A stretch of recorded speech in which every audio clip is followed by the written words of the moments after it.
বৈশাখের নতুন সূর্য, চিরচেনা সেই সকাল। রং আর গানে রাঙিয়ে তুলবে জীবনের সব প্রত্যাশা আর সম্ভাবনাকে। উৎসবপ্রিয় বাঙালি উৎসবের মধ্য দিয়েই বাংলা নববর্ষকে স্বাগত জানাবে রবিবার। এদিন ভোরের সূর্য ওঠার সঙ্গে সঙ্গে ৩০টি পরিবেশনার মধ্য দিয়ে বাংলা নতুন বছরকে স্বাগত জানাবেন ছায়ানটের শিল্পীরা।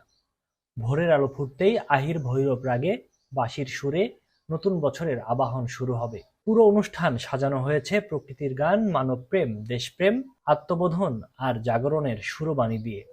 এদিকে আমরা তো তিমির বিনাশী প্রতিপাদ্য নিয়ে এবছর চারুকলা অনুষদ থেকে মঙ্গল শোভাযাত্রা বের হবে সকাল ৯টা ১৫ মিনিটে।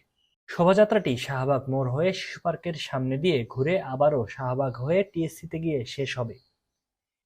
এই সার্বজনীন উৎসবে কোনো ধরনের নাশকতা ও হামলা মোকাবেলায় র্যাবের স্পেশাল কমান্ডো সার্বক্ষণিক প্রস্তুত রয়েছে বলে জানিয়েছে র্যাব। আর বর্ষবরণের আয়োজনে সুনির্দিষ্ট কোনো হামলার আশঙ্কা নেই। তবুও অতীতের হামলার ঘটনা মাথায় রেখে নিরাপত্তা ব্যবস্থা সাজানো হয়েছে বলে জানিয়েছে পুলিশ। এছাড়া পহেলা বৈশাখ উপলক্ষে ১৪ এপ্রিল রমনা বটমূল ও ঢাকা বিশ্ববিদ্যালয় এলাকার বিভিন্ন পয়েন্টে ভোর ৫টা থেকে বিকেল ৪টা পর্যন্ত রাস্তা বন্ধ ও রোড ডাইভারশন দেওয়া হবে বলে জানিয়েছে ঢাকা মহানগর পুলিশ ডিএমপি।